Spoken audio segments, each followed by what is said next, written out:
Tom Vialle is the newest member of the Red Bull KTM factory race team, the most successful team in MXGP's recent history. While the chance to ride for KTM is the opportunity of a lifetime, maintaining his position there will require Tom to eventually win championships. For this reason, Tom's parents and brother Nathan left their lives in Marseille, France, and moved 1,000 kilometers to live with Tom near the Red Bull KTM factory motocross team base in Lommel, Belgium. Une chance, dans une carrière de pilote KTM Red Bull, ça arrive normalement qu'une fois. Il n'y a rien qui est acquis. Il y a eu beaucoup de pilotes avant, français, qui ont roulé dans des top teams, qui sont venus ici, mais tout seuls. Et rapidement, ils ont perdu le moral. And Vialle is down. Vialle has lost his back end on that Red Bull KTM. On top there, you see, you always go on the right side, high. 2 times they pass you there. I think second race, maybe just check if it's better inside. Donc moi, je me suis quand même un peu renseigné avant. C'est pas facile de se retrouver tout seul.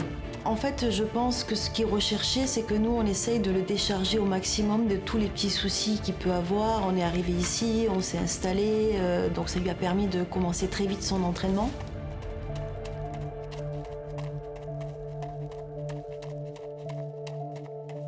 Seven hours from Tom's hometown, round 7 of the 2019 Motocross World Championships was scheduled to be held at Saint-Jean-d'Angely, France. Competing in the division above Tom, the premier MXGP class, where riders compete on 450cc machines, defending champion Jeffrey Herlings was in the final stages of rehabbing his broken foot, and 2019 appeared to be the perfect opportunity for Antonio Caroli to win his 10th World Championship.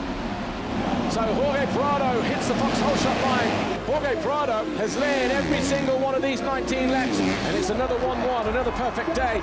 In the MX2 class, where riders compete on smaller 250cc machines, life for defending champion Jorge Prado seemed to be going perfectly. He had won 10 out of the first 12 motos in dominant fashion, and in a contract year, was one of the most sought-after talents in the sport. Tom Vialle of France, he's doing a great job in his first season in MX2, isn't he? 6th in the championship. The French Grand Prix would be a pressure test for incoming rookie Tom Vialle, who will be racing the World Championships on his native French soil for the first time in his career.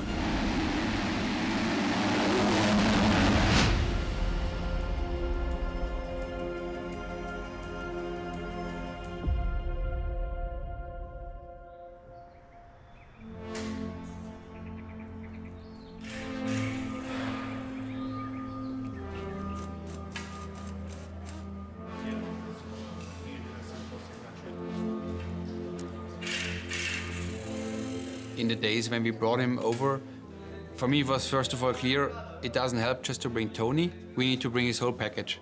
He's a guy who needs his friends, his family around him, who needed Claudio De Carli as a team manager around him.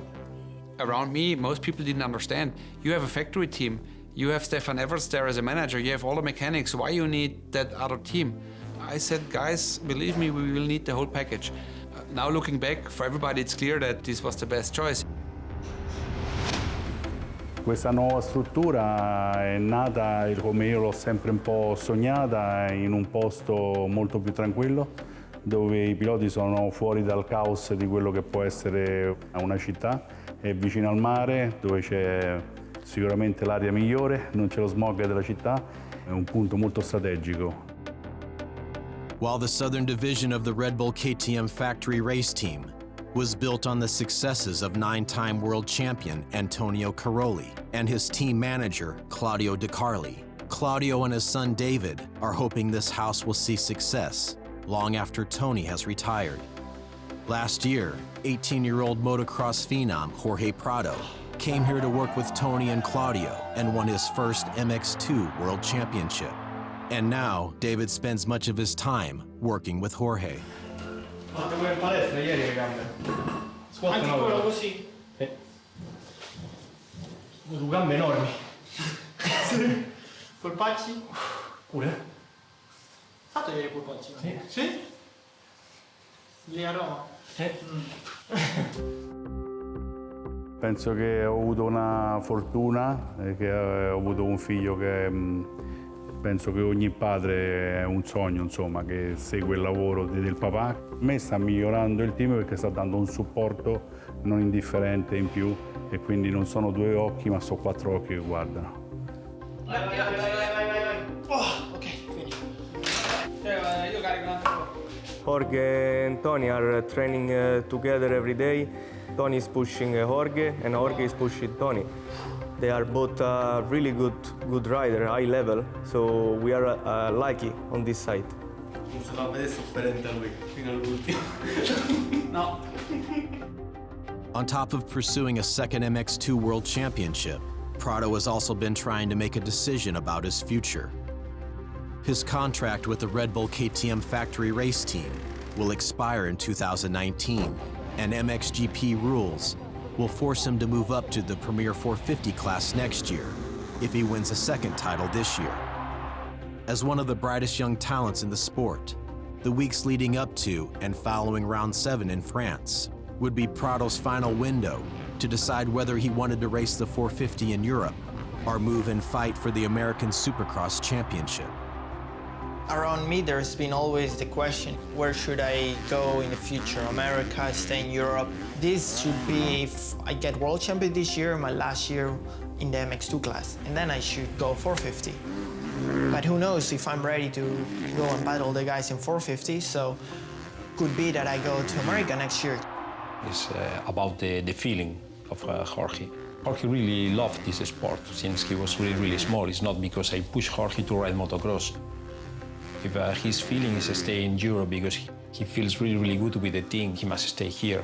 If he needs to ride in America because he likes Supercross, then he needs to move to America, so it's his choice, it's his decision.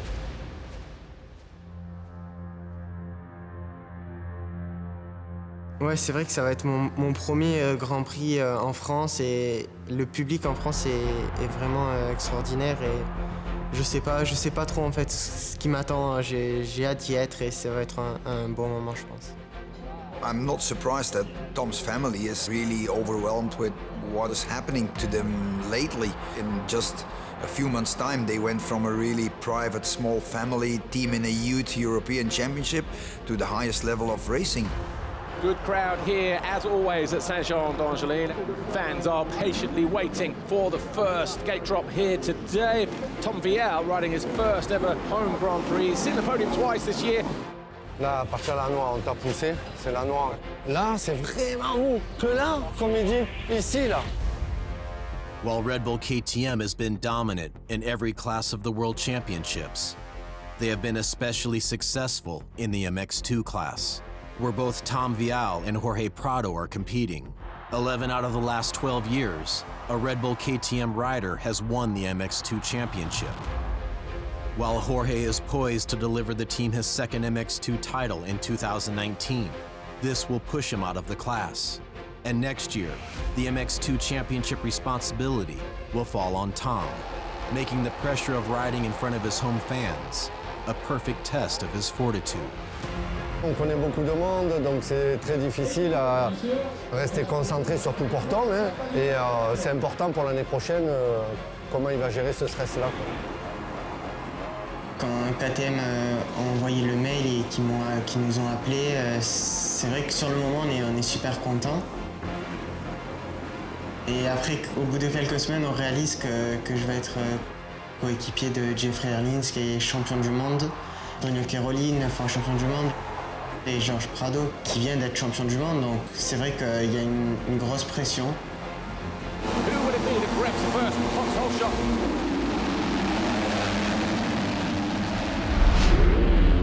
Jorge Prado, and he's over the line first again for his 8th Vauxhall shot.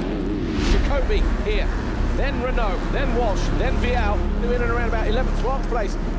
There is an absolute eternity to go if you're fighting for the podium.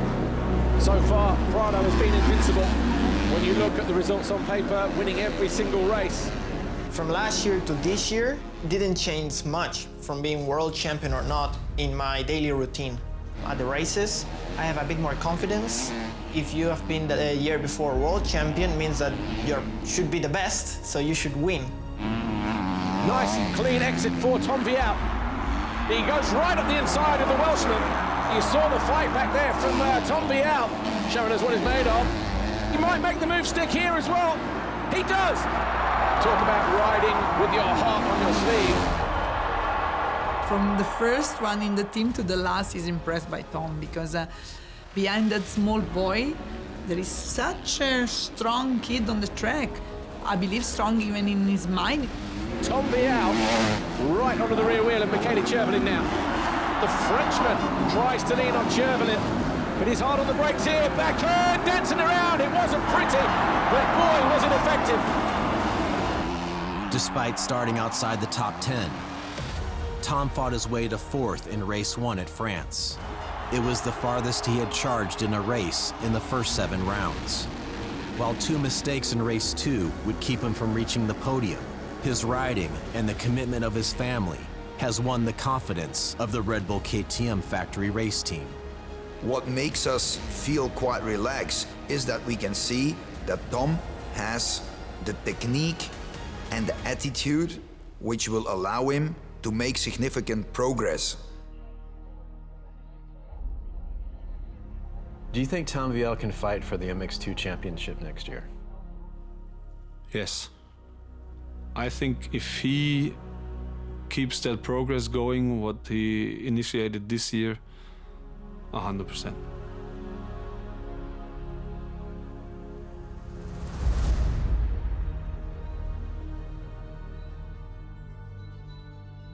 On a beaucoup de pression le week-end et moi j'essaye de plus penser trop à ça et je m'amuse avec mon frère où je fais pas mal de choses autres que la moto, on va dire. Oh, 2-2. Oui, 2-2. Oui, 2-2. Égalité. Bah si, souvent, par exemple, quand on joue aux jeux vidéo, bah, il s'énerve souvent parce qu'il meurt en premier dans le jeu. Donc t'es plus fort que lui. Oui. For an athlete, it's so important to, after a day of hard work, to go home and to feel comfortable and not being stressed, really just only be worried about like, well, how much spaghetti I'm gonna eat. The family has a relaxed situation. They left their old life in France, they moved to Belgium. Tom brought his little brother Nathan. That was a big step, but so far we all feel that that approach pays off. He's the best moto dad I ever met, to be honest. He came to me and said, okay, my job is done here. You take over now, because how you approach stuff here from KTM side, I have nothing to add here. Less than a month after winning the French Grand Prix, Jorge Prado signed a contract with Red Bull KTM to race the premier MXGP class in Europe for the next 4 years. Sometimes I have the feeling like the people is pushing Jorge to go to America. I mean, the fans and everything, because it's the dream from some people.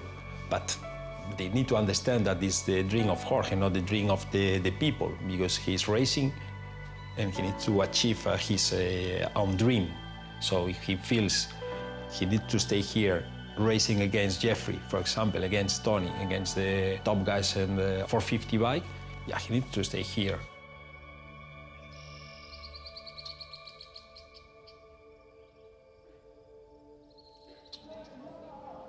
The person who may have the greatest impact on the careers of both Jorge Prado and Tom Vialle is last year's MXGP world champion, Jeffrey Herlings. Herlings spent 4 out of the first 5 months of 2019 rehabbing a shattered foot suffered during a practice crash. And 4 days after Saint-Jean-d'Angely, he arrived at the Dutch Masters in Holland for his first race back. Ik denk dat hij hem hier vandaag ook gewoon wint, hoor. Ik heb net zijn moeder gesproken, hij is 70%, zegt ze. Maar ja, Jeffrey op 70% is beter dan de rest op 100, dus ik heb er goede hoop op. Dus kijk, ik heb de platte aanpak van Sauers afgekeken. Of ik knal hem. Nee, niet doen.